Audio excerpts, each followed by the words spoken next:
ago, and gave a presentation actually here in this room, which we recorded. And he's looking at locating RF constellations to improve human usability of mobile devices. And the people present at the presentation he gave included Colin Pattinson, who's one of the supervisors. Well, good afternoon. I'd like to talk today a bit about some of the work that I've been doing in location systems focused on mobility aspect. In some of the discussions we've had today with Colin and Dave, speaking about issues related to power consumption and how we might be able to improve some of this. But most importantly, how can we make the computing devices that we have easier to use? I know that many of us in the field are used to the devices and programming languages and how to control them and so forth, but many of the people that are using the machines and equipment that we've created have some difficulty with the interfaces. So we're trying to see if it's possible to use location-based technology in its simplest forms to drive the application, so the user finds the device is more responsive to them, to their needs, rather than having to put in a lot of information to make something happen. So that's what we're going to talk about a little today. So briefly, just so you understand who I am and some of the things that I've done in the past, I'm from the New York area. That's where I've done a lot of business. I'm educated as an electrical engineer, economics background, and have been basically in industry for the last 25 years, starting in silicon type devices and all this microcircuitry and so forth, and moving up towards more system implementations. I'll talk about one that was in the UK, so it might make some sense to some of you. And right now I'm an associate dean for instructional technology at a large community college in Suffolk County, New York. But we have about 22,000 students there on 3 campuses. And many of the faculty have said to me, I really have trouble using the technology, I don't understand, why do I have to push this button, what does it mean that I'm disconnected from the server? So many of the discussions that we've had focus on why it's difficult to use the technology and how it's really holding them back. So I'm really looking at it from the user point of view, how these applications can be improved. You know, I'm taking a little liberty here, I hope you don't mind I use your name, Dave. But basically we started to say, well, could I make the device start to interact with the person? So other than saying your name and, you know, we have a special today, which maybe is meaningless to you, we wanted to see if there was a way we could make this device with very few buttons, right, very easy to use, interact with the person. So really the first things that happened was we started getting into this location point of view. If you think about the store environment, it's very controlled, right? I mean, you know the layout, you should know the layout. Although when you have 100, 200, 400 stores, you don't necessarily know the exact layout of everything. And we wanted to have some information that would allow the device to communicate intelligently with the person. So we thought of some type of basic location mechanism. So the first things that we did was we kind of did some dead reckoning. We said, well, the person came in the store, I know the rack is by the front. The usual pattern, if you talk to a retailer, is down the produce aisle. They have a whole methodology in their industry for how they route people, you know. So if you talk to them, you can start to hypothesize 7 minutes into the trip they'll be here or something, which is not, you can imagine it's not very accurate, right? So you're talking to somebody about the new Chinese lettuce that just came in and they're liking the soap aisle because that's really what they needed to do. The second generation was to use kind of historical databases to try to, again, you know, improve this. And then, you know, really we started to get into how could we actually use location. When you talk about sensing from databases, again, I took some liberties, so I hope you don't mind, Colin. I don't really know your shopping habits, so if I've offended you in any way, have I? No, it's okay. So, you know, I don't really know if Colin likes Guinness or crisps or not, although he did have crisps at lunch, so I think that's a good thing. It's a good guess. So the idea here was what happens with the initial condition is a Saturday evening, so we have a clock, right? We have a system clock, we know what's going on, and there's a big football match, not American football, because I think you've compressed that to like 20 minutes here for a 2-hour game. But I guess there was a cricket match, wasn't there? So maybe something like that. And you take out the scanner, and we know a lot of statistics about what you do, right? Because we see you all the time. It seems you're a Thursday night shopper. And now we're going to try to figure out what's going on. You purchase some wine, which you usually don't do. I know I'm in trouble with the statistics people because they're like, what do you mean it's 2 sigma out? But if it's outside of the normal bounds of the statistics we know, that would be unusual. Beer, I'm not making a commentary here, but maybe that's a normal thing. Okay, so that's within 1 sigma behavior. And chips, well, today must have been an anomaly because you usually don't. Our statistics database is probably wrong. So what would our conclusion be? I don't know if anybody wants to guess. What's Colin doing? Nobody wants to guess. Okay. So maybe he's having a small party. Okay, so the whole idea was, okay, now we want to make an offer. I'm only going through this roundabout thing, so I just want you to see from a very, very low-level consumer application how the location thing worked. But what we found was we never knew really where Colin was in the store for real. We didn't really know. So it made it hard for us to interact correctly with Colin. So I think, recognizing the boundaries and what we could actually offer, relative location was more important. And this is going to lead into, I'm almost finished actually, leads into more of what I'm thinking about from the mobile device. And the objective, of course, was to offer things within easy sight. In this particular case, with mobile devices within easy reach or make some sense to what you're trying to do. Again, from the standpoint of how the device should act, it should react to the person, right? What their user trend is, what type of things they're looking for. We did try using a neural agent to try to boil everything down. And it was, frankly, it wasn't that effective, so we ended up with rules-based type things. And one of the things that we wanted to do was have the device react to what the person scanned, right? So that was like a trigger from the user as well as their location. So when you look at the positive and negative aspects of what we were doing, if you think about this side of the chart, it's similar to what everybody's talking about in location now. You know, they talk about signal strength, they talk about time of arrival, calculations, GPS, what's accurate, what isn't accurate. And we had all the same problems in this very small microcosm called the retail store, which if you think about it, it's a highly bounded environment. You know, there's a lot of known elements about it. And some of the things that we found with triangulation, we had multipath, fading, we had, all kinds of things. I just reread one of the articles that I referenced towards the end here. I think it was, it's Ekahau, is a location-based system that uses signal strength and mapping. And they talk about how they'll go through a facility and they map everything. Well, when I was at Symbol, we used to do wireless site surveys and we put in wireless. So one of the customers called up and said, this isn't working. There's something wrong. Your device isn't working. Your scanning stuff isn't going anywhere. So we went down there, had to fly to this warehouse in Tennessee. And we found out that, sure, the site survey was good, but they moved in a whole wall, pallets and pallets of cigarettes. Now, do you know what the cigarettes are packed in? Yeah, foil. So they built this huge reflective element in the middle of the warehouse, which of course is not in the RF site survey, right? So even with these other things, where they're talking about how they did these super controlled surveys and analysis and signal strengths and all this, once you add things like that, simple things, shelving, books, libraries are notorious at 2.4 gigahertz for absorbing signals.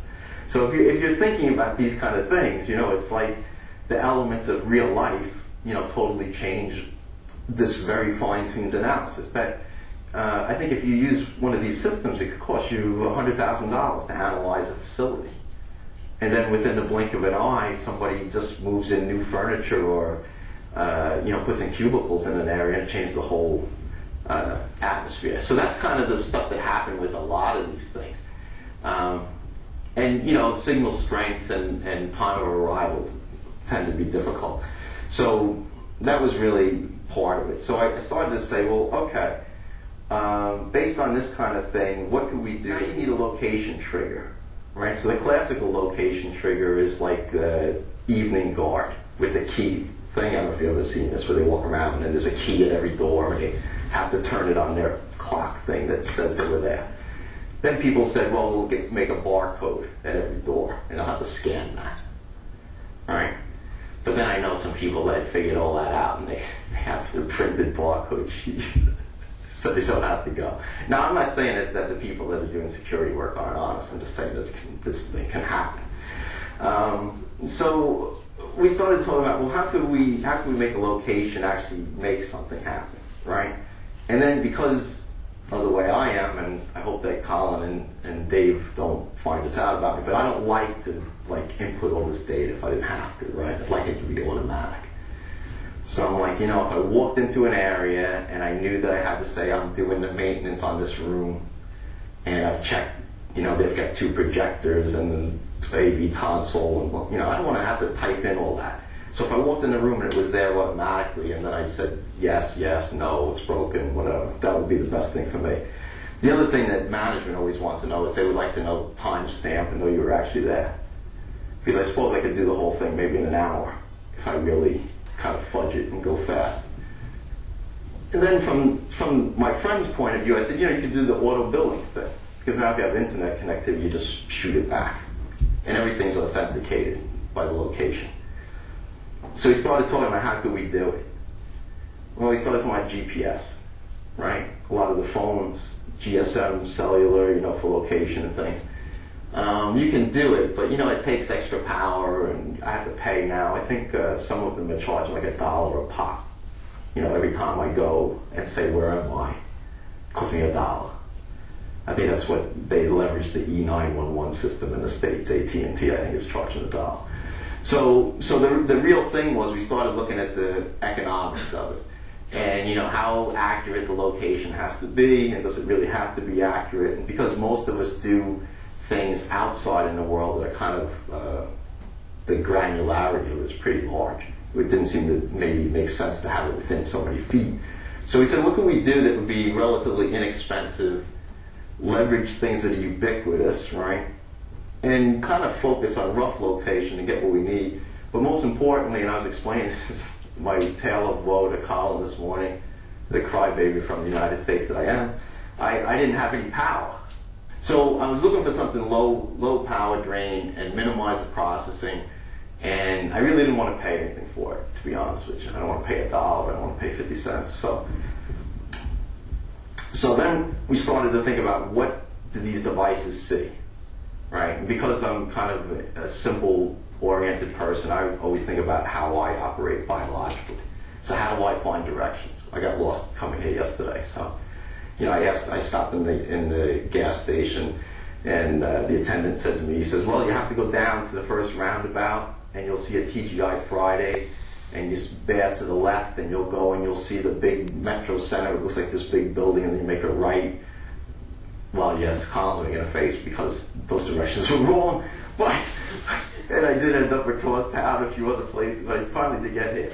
But the important thing is, what do these devices, so to speak, see as a normal course of their day? So when I turn this device on, I won't do it because I have a wireless mic, so something else might not. But this has a Wi-Fi interface, right? So it sees 802.11, and also has a Bluetooth device. Yeah? So it sees 2 radio things. If I had a different kind of phone that had a camera in it, you'd be able to see optical things. So maybe you want to think of the radio as hearing, the optical as seeing, I don't know. But basically all of this is around us all the time. And that's how we tell directions as human people, right? I mean, you don't call Colin, he says, GPS coordinates, latitude, longitude, minutes, seconds, take a left at that. Go on vector bearing 270, I'm not flying a plane. So the thing is that we tend to think of, things that, frankly, signposts and so forth that haven't been paid for by us either. Right? I mean, I didn't pay for the TGI Friday, although I never found it. But the fact that somebody else built it and it was recognizable, that was very convenient for us, right? So we started to think of, what about access points? And what's the granularity? If you just think of it, if I see it, I'm most likely within 300 feet. I mean, they could have a high gain antenna, right? It's possible. But we know that most people don't have Yagi antennas, with, so many 14 dBi of gain and all this kind of thing. They don't have that. Most people have omnidirectional antennas, and they go about 300 feet. So if I see it, no matter where I am, I'm within about 300 feet. So that was the idea of it. And then we said, well, if I was going somewhere and I recognize the signpost, so to speak, then I'm probably there. Really a simple idea. And it would be free. So, again, when you look at well-developed systems, sure, if I had a Loran receiver, which is often used on small boats and things, I could get very good information. GPS, satellite, great. Cellular, I don't want to pay for it. So the idea was, could we use this non-traditional approach? Now, it's been done. I'm not saying it hasn't been done. This isn't like the first time anybody's thought of it. But the idea was, could we put a little spin on it to make it really easy, a low processor power? So I happened to, I don't know what year this was. This is probably like last year. I happened to be in New York on the 11th floor of the Hilton. And I needed to, I was on holiday, but I needed to do some work. So I said, well, I got to get on this network. So here it is over here. You might not be able to see it, but it says H Honors, so that's the Hilton Honors Network, all right? So I go into NetStumble because my driver was acting funny and I couldn't figure it out. I realized, again, from the user point of view, I had to right-click on the little icon, get to, I'm my driver. Other drivers is just automatic, but mine, and it was, I won't say whose it was. So I did this instead, and this is what I saw. All of these access points, I had no idea who they belonged to, why they were there. Some are encrypted, some aren't, they're all different manufacturers, all this great information. So I thought, this is great. And then I started to realize I'm on the 11th floor of the Hilton. So if I had a GPS receiver, it wouldn't work anyhow. Right, because I'm underneath tons of concrete, so I'm not going to see any satellites in there. And I didn't have a cell phone to do it, but I had this simple thing. It was just a simple piece of code. It was part of my system. So I started to think about RF constellation. So what does that mean? The earliest part of navigation was done with stars. So there are some things in the night sky that move, right? The moon moves, the comets go through, there's different things. But there are certain constellations that over time we recognize are more stable than other things, right? So the idea was, could we start to create these constellations and then calculate a reasonable result, right? The second part of it, which is, well, it's just like physics, that's kind of the fixed point. Then would there be trajectories that we could use, so our historical kind of trend of where we've been and where we're going, would that help us, in getting a better estimate? And then really focus more on pattern matching, right? So not so much high-level mathematics, computational mathematics, but more like, oh, right, I see the red axis point over here, or I see, the one over by the computing lab, so I know that I'm over there without really doing a lot of calculations. So really what it came down to is, could the system learn the locations? What do I see from an access point? What about the signal levels? Does it really mean anything? And really, when you see differences, can I get a kind of a vector on it? This has already happened. I was just reading an Intel article last night that they claim to have over 2.2 million access points locked across North America right now, which is like astounding.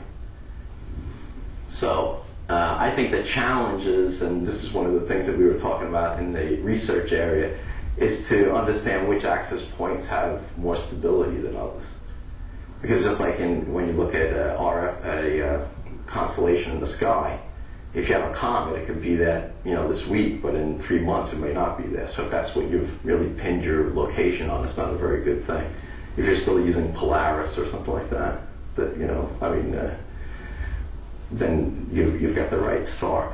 So the idea was, how can we do that?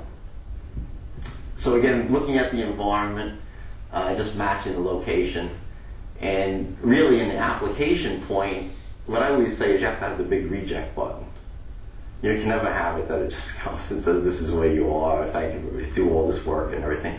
But the user always has to have a reject. And you have to have learning from that, because there's ambiguity in it, right? This helps you with the ambiguity function of what you're looking at. So that's also a very important data point. So right now, what I'm the question I'm asking, and part of my work in coming here, is to understand and to get feedback on, what's really relevant from a research point of view. So when you look at the Wi-Fi cloud, is there enough data there really to help us? And what's going to make the decision reliable? Is it reliable enough for what type of application? Is there a way to grade that? And then from the last point of view, which is more of an application engineering type of thing, is is this something that we can implement on a pocket PC today?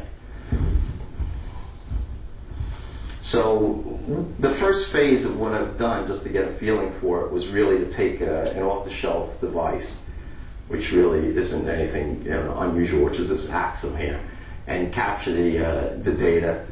I have a program right now that logs it. It's kind of like a mini net stumbler, and it allows me to put a location name on it. Basically, it has a demo application that pre-fills the file, so you can see it actually working. So this is a picture of it, but I'll show you on the real unit. The top part, which you really can't see because I just took this off the screen, shows the actual AP, the MAC address, different aspects of it. And then the second arrow is where I fill it in as a user to say, this is the hall, this is the engineer school, and this is the device I was using so far as this Axum with a memory card. For comparison, I have the Bluetooth module that I purchased to go with it. This is a GPS Bluetooth that you would sit on your dashboard, and then it talks to this. The challenge is it's a great system, but again, that device is almost as big as the handheld itself. And unless you're like me and you really enjoy carrying like a lot of stuff, you know what I mean? Then that's GPS, so it doesn't work indoors. Really, it wouldn't work in hand. So as soon as you go in and out, you have these challenges. Pretty much the challenge that I see right now. This is a literature review. A lot of it's very good, so I'd be happy to make any of it available if you don't have it. With that, I think I've concluded. Any questions? You'd like to talk about something?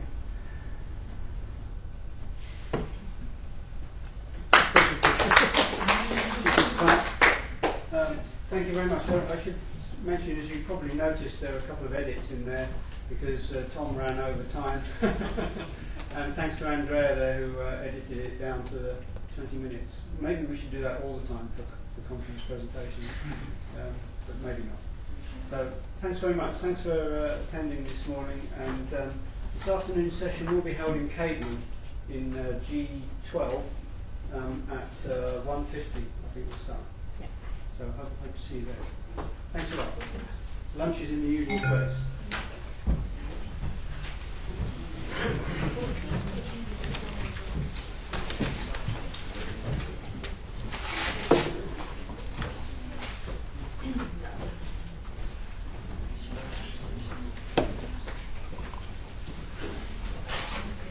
Yeah. Right. So just sign something. Yeah, if you can sign it, that's okay. You may not be able to find it in. Short version. Oh, okay. You don't need it now. No. Oh, okay. Send one more next time from you. Right. So if you send them one original version to me, then I can apply for them. Okay. Oh, good. Okay. Yeah. And this could be the lectures that I could give here. Right. Okay. Yeah. Okay. Fine. Are you going to lunch? I'm going to lunch. Okay, Sean. You're not saying anything else, aren't you?